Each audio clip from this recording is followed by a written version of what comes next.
Is it time? Yes, my sir, I think it is time. Great. Our Ottoman Empire shall rise once again, and nobody will stop us. Not even the fascists. Welcome, this is Nathan and welcome back to another video. In today's video we are continuing to take a look at a scenario where civilization restarts. Episode 54. We are now going to continue with World War IV and see how it escalates. Well, in the last video of World War IV, we definitely saw the fascists having an outstanding victory against the Democrats. Mostly because Poland and the Green Team fell. Mexico joined the war on the fascist side. Green Australia fell. And the only country that's actually fallen on the enemy team side is India's. Oh wait, India? Now this is probably going to be a long video. I plan this to be the finale of World War IV. Yes, if this video turns out it's gonna end, if this video actually ends up being like 40 minutes, you'll know why.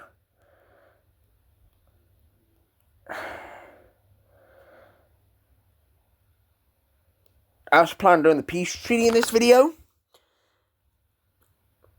but it's time we just get into it, because this is going to be a long one. Grab some snacks, sit down, and make sure to stay until the end. So, where we left off, I believe we left off with with India invading the Central Asian Union. Well, I don't even know what to call it at this rate. And yes, India will continue to invade this thing until eventually the Red Team is like, okay, Mesopotamia actually. Mesopotamia tells the Red Team, just flee the country, defend the border, and do not let India in. Because right now, the Red Team needs to focus on helping them take out the Pink Team. So they are going to do that. And troops will now move over to the border of the Red Team, where Mesopotamia will help them hold them. Now, the Pink Team,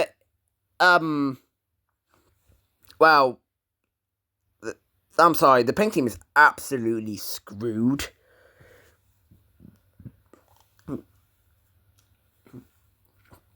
Ugh. Oh, Jesus. Sorry.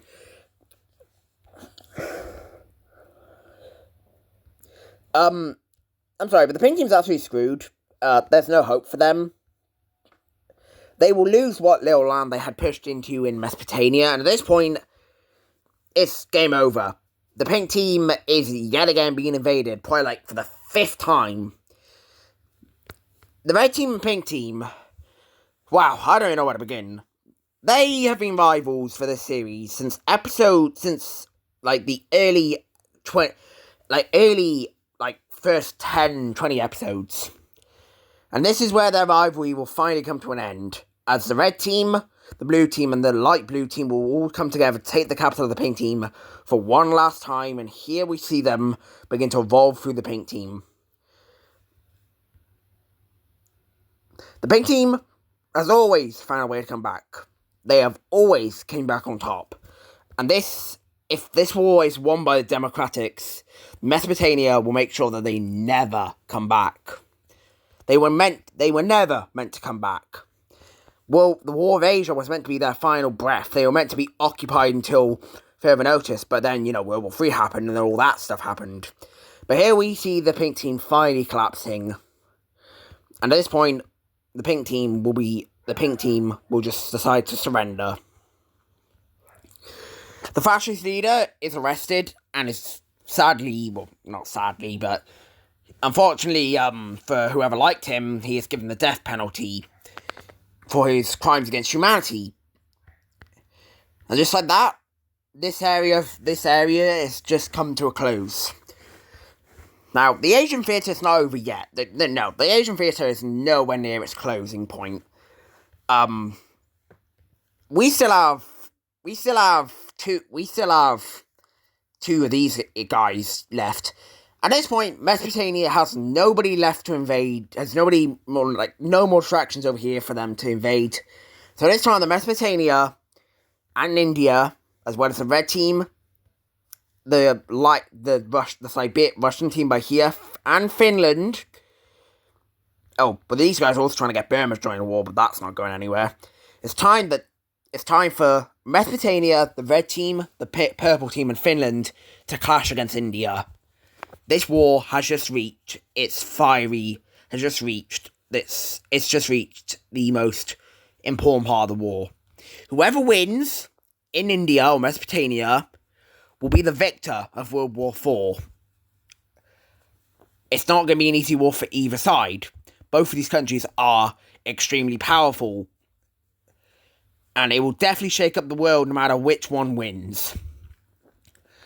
All the neutral countries of the world just have to cross their fingers and hope that Mesopotamia can pull out a victory, as not many countries are willing to join this war, risking the possibility they can be turned into a fascist country. Anyway, over to Europe. The Celtic Union has been invaded. The Irish part of them is now being invaded. They held out for as long as they could, but sadly the Celtic Union just couldn't hold out any longer. Their capital's taken, as with this, the entirety of Ireland will fall. With the Celtic Union out the war, this means that the Chocolate team can now fully focus in on helping out the Burgundy team. There's no more distractions for them to deal with. Yes, there are kind of naval skirmishes between them and Finland, but Finland's not fully focused on them. They're fully focused on the Indians. And at this point, Algeria is now going to have to get some more help. It is very obvious to them that this is probably not going to be a war they can win. They need some more help. But who's willing to help them? Every country in Europe has declared their neutrality. Nobody else is getting involved. Most of Africa has declared neutrality. Nobody else is going to be getting involved here. And, well, North America, I doubt anybody else here is going to want to get involved.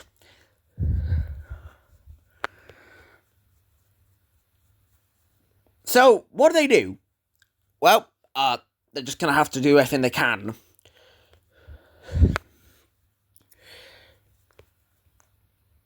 Anyway, over to the North American theatre that just opened up. American troops are now arriving back at homeland, or troops are now, more troops are coming in. And they are now fighting the Mexicans. Now, America had a slight feeling this would happen. Not a huge feeling, they were prepared. So, hey, Yucatan, want to take out the rest of Mexico? Sure thing, America, let's do it. The Yucatan country will join the war, and at this point, well, round two. Round two against Mexico. What happens when the round... Oh, Jesus, what the hell? That's weird, I've never seen that before. Round two, everybody, who's going to win? America. Yeah, this is just... Mexico knew they would fail this. They just wanted to be a distraction so that America would take some troops back to deal with them. So Mexico has basically done a yellow team and sacrificed himself for the better good. Yes, they have different ideologies. They are communist, and India's fascist. But they believe that the communist and fascist world will be a lot better to live in than a democratic world. That is sadly how these guys look at the world. They think in their heads that a world controlled by dictators would be better than a world controlled by people who are willing to free the people of the world. And just like that, Mexico has fallen. They got absolutely stomped, and now America can finally focus in again on sending troops back to America. This is the reason the Celtic Union actually fell, because America had to take some troops away, so yeah, it definitely helped, because the Celtic Union's out the war, but Algeria is now the only country left in Europe that's actually fighting. Now, yes, we know. All these countries over here are involved in this war. I've mentioned this a lot of times. They are involved in this war. But they're trying to get Burma to join the war right now, and that is going nowhere. See, Burma, they're interesting. They've been neutral for so long. They don't see a point in joining a war which they know is probably going to end up in a fascist victory. So, why would they want to join this war? there's no point, right? Like, there's no point. But, with maybe maybe like some money could help. Maybe like, maybe some money, like, hey, here's some money if you join the war. They will do this. They will say, hey, we will give you money if you join this war, and we will pay for damages to your country. And Burma's like, I'll think about it. And, these countries right now, that is not what they need. They do not need, we'll think about it. They need, yes, we'll get involved. Because as of right now, the clash between the two titans of this war, the clash between India and Mesopotamia, is about to unfold. They need to help. If they have a two-front war, if India has a two-front war to deal with, that's going to really strain them and hopefully lead to their collapse. So, yeah. Speaking of the Indian Mesopotamian part of this war, oh boy, it's just arrived. This has probably been the part of the war that the entire world has been dreading, because yes, it is going to be a clash of two titans. Mesopotamia will actually have the first successful move here, as troops will be able to push through the defensive forces in India, as we mostly see India's troops being up in the Central Asian Union. Weird. Well, not weird, because they just invaded it. And the first goal is to cut these troops off, which actually goes well. They are able to cut off these troops. Now, at this point, the Central Asian Union has probably been turned into a puppet. But that doesn't matter, because, here comes, oh my god. Here comes Mesopotamia. Mesopotamia will send in troops to liberate the Central Asian Union.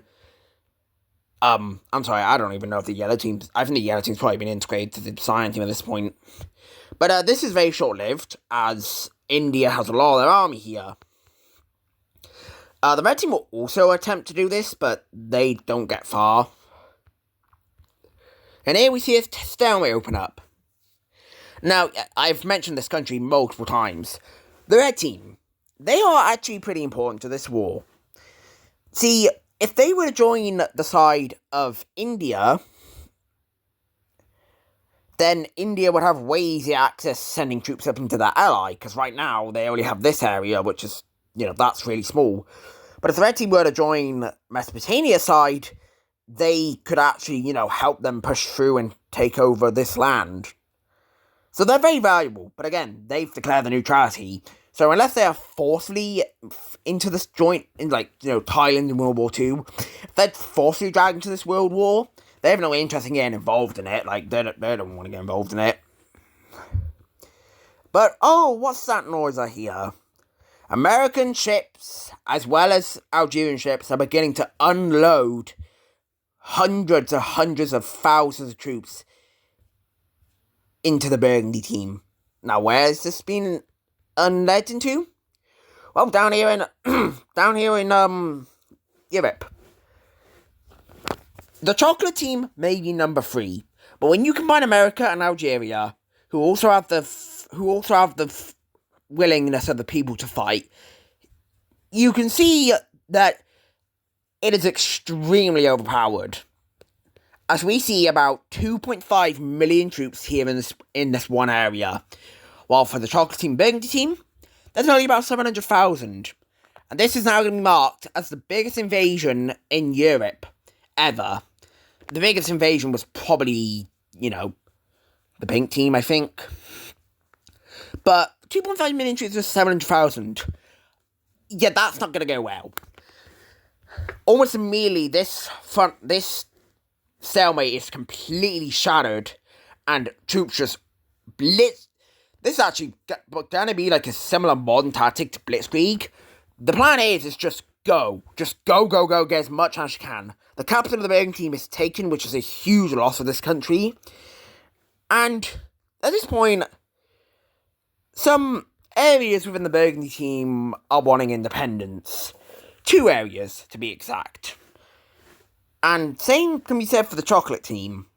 These 2 countries have invaded a lot of different ethnic groups. They've invaded a lot of different countries. And those ethnic groups are now starting to get a bit violent. especially in the Burgundy team. The chocolate team's holding them down pretty good. But what do I mean? Well, the chocolate team was never this big. They were like, I'd say maybe like that. They own the Cyan team, which is a whole different ethnic group. They own land of the Baby Blue team, and this guy owns land of the purple team, or Galicia. And those areas have had enough. And after a little bit more invading of this area over here, the purple team is going to rebel from the Burgundy team. I'm just going to grab a random colour. It just to let you know it is that team. But the entirety of this area over here, which is, by the way, this is basically what the purple team look like, will break away from the Burgundy team. At this point, the Burgundy team is absolutely screwed. They may have been hiding from the ally how bad of a job they did of assimilating these lands. And I'm not joking. When Algeria is able to save some of the people, they explain to the Algerian military what the Burgundy team did to them to keep them, assimilated. The Burgundy team didn't even assimilate them. They didn't make them part of their country. If any rebel group popped up, they would get mowed down. The military was just told, mow them down. I'm not joking. That is what the Burgundy team has been doing. Even the chocolate team didn't know that. And the chocolate team hasn't even gone to that level. Once this news gets out to the world, most of the world is absolutely disgusted. Because they've at least mowed down like a good few hundred rebellions at this point. Because it's probably been about 10 years since they invaded this country. And people start theorizing about the other fascist countries in the world. Very quickly, the Brazilian fascist country is like, we have not done that. We are not as bad as these fascist countries. But a certain country in India doesn't confess if they've done it. Doesn't confess if they've done it or not done it. In fact, they're silent about it. Mostly because if it is true that they have mowed down rebellious groups, it's very likely India could break out into a full-scale civil war. And they are not allowing any information to get out of their country to anybody. And, they are doing a pretty good job now. This science team also declared that they have not done anything like that. And the chocolate team says nothing as well. Probably for a similar reason. But at this point, the Burgundy team's leader is arrested and he is sentenced to the death penalty. And for the rest of the Burgundy team, a new government is set up, which is, taken over by the pink team. The Burgundy team is one of the first major powers of the fascist team to be eliminated. At this point, Operation Chocolate Team has just begun. Troops will now move into the old land of the Baby Blue team, and here they get a similar story, but it's hard to believe that this one's true. But at this point, not too far away from the border, a little rebellious group pops up right here. It's not a big one, but it's not a small one. It's an average-sized one. And they're trying to get independence. I mean, if you remember, this was the gold team. The gold team was here, so the gold team's trying to get independence right now. And, some troops from the Argentinians, god damn it, Algerians are over here, and what they're about to hear is something they don't want to hear. They hear gunshots, and they're like, well, that's not us, so who's that? And once they push over a little bit further, they see hundreds of thousands of just dead civilians. And the chocolate team tries to say that they didn't order the military to do this, but it's very obvious they did. The chocolate team very obviously did make the military do this. And this, yet again, just shows that these fascist countries have done unspeakable things to their people. It's very likely that the Burgundy team was doing what the chocolate team was doing, because the chocolate team, they're strong. The Burgundy team thought, we can do that as well. This leads to absolute uproar. And almost immediately,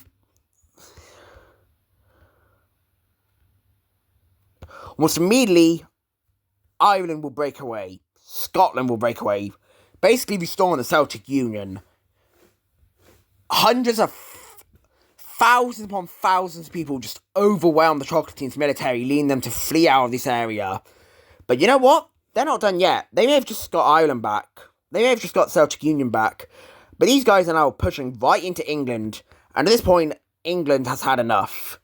Parts of England, most certainly these two areas, will break away from the Chocolate Team, leading to a full-on Declaration of Independence of England. England will now join up with the Celtic Union to finish off the Chocolate Team. At this point, the third strongest country in the world is now collapsing. At this point, Burma has just joined the war. Not just Burma, though. The world is sick and tired of this. It's been like this for too long. These countries have got so powerful, and they think they can just dictate their people and they think they can just dictate around their people and do anything they want to them. Enough is enough. South Africa, the peach team, the grey team, the green team, and the blue team will all join the war. Yeah, South Africa is a communist country, but even they're disgusted by this. Thailand, Burma, Tibet, the yellow team, and the red team, and the brown team will all join the war. Korea, was Korea part of this? Korea, which is not old Korea, Japan, and South Holland will all join the war as well. And in Europe, the Norwegian country, the Norwegian country by here will join. The world is finally retaliating. And also immediately, Madagascar rebels from India. This isn't even done by anybody. Madagascar straight up rebels. And India can't do anything about this. It's too far away to actually send troops over to deal with it. And they're mostly focused in on their core territory, which is now experiencing rebels. At this point, it looks like World War Five. It looks like World War 4 is gonna end in a democratic victory. I mean, the Chocolate Team's now falling apart. India's falling apart. Sort of. But something happens, and now I'm actually going to be back. I need the toilet. Okay, I'm back. Whew. I was going to say that's a good poo. Jesus Christ. But before India can collapse and the Chocolate Team can collapse, 2 nukes are launched into the sky. Yes, nukes. Now, who launched these? Well, for now, nobody knows. But 2 nukes are launched into the sky, not by the fascist side, not by the democratic side. In fact, nobody even knows these nukes were launched. But while the fighting commences in World War IV, 2 nukes, not the strength of regular nukes, hell, not even the strength of a Tarzar. This bomb has no radiation to it.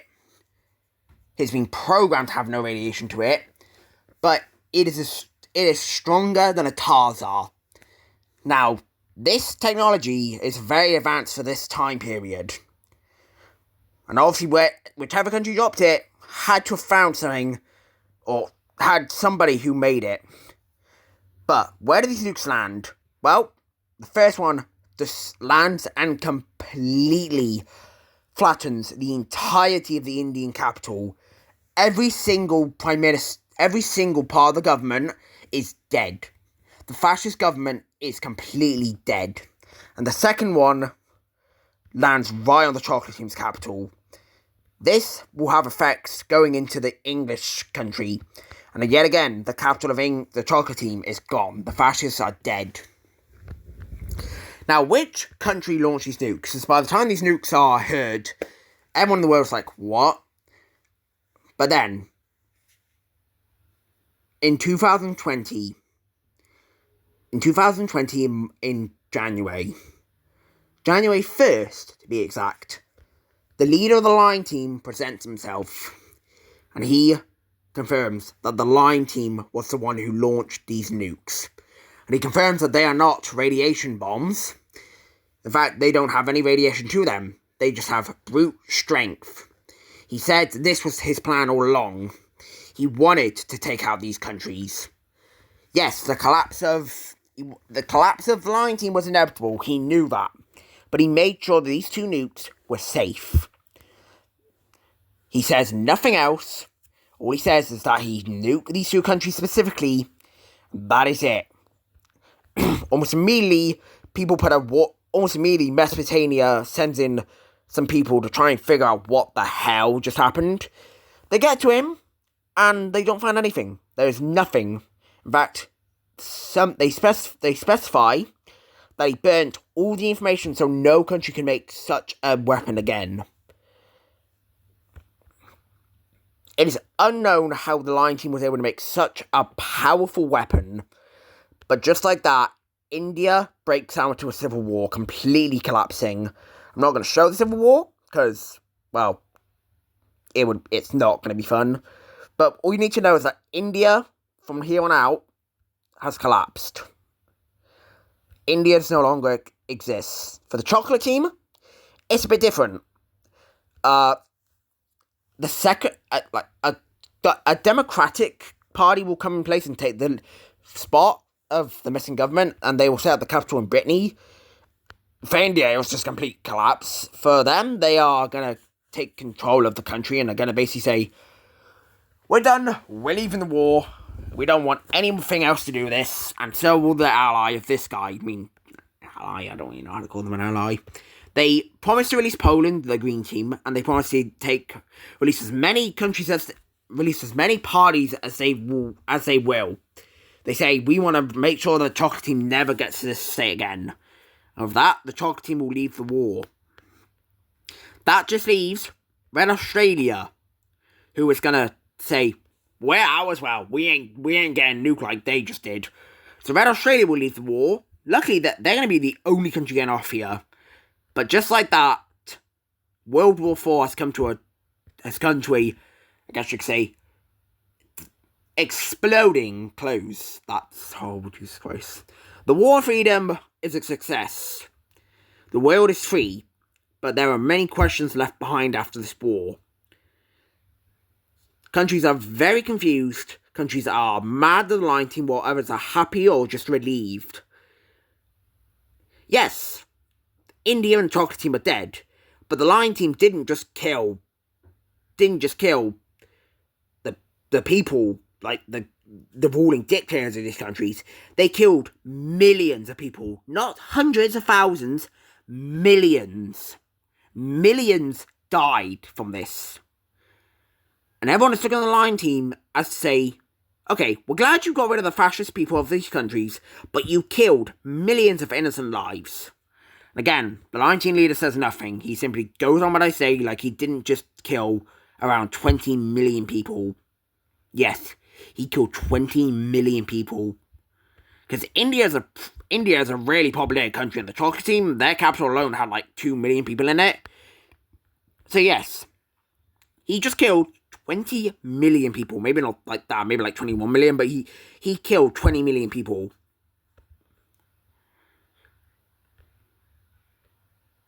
And yes, he can be arrested, and he can have, but that means nothing against it right now. I mean, there's nothing in place to stop him from doing it. But that is going to be it for this video. That's going to be it for the World War of Freedom. Yes, it ended in a democratic victory, but at what cost? The Lion Team simply didn't want this war to end with people, the military dying. But yeah, but at what cost? You destroyed millions of people's homes, and you killed millions of people. So what was the point? Now, will the Lion Team get off scot-free, or will they face consequences for their actions? That will all be unfolded in the next video, which will be the peace treaty of World War IV. This map is probably going to change forever, and from here on out, the series is going to go at a slower pace. It's going to definitely go really slow. like I said, World War V, which yes, I have got plans for World War V. I don't think I have any. I don't think I want to start that for at least a good 20 episodes. I think I'm gonna take a break now from YouTube after this video. But it's because I started a lot of new series, and also because I'm kind of not burnt out. I'm just bored of recording. I'm not bored of these videos. These are really fun to record. But anyway, yes, World War IV is over, and again, the democracies have won. The fascists are dead. Anyway, that's going to be it for this video. I really hope you enjoyed, and I'll see you next one.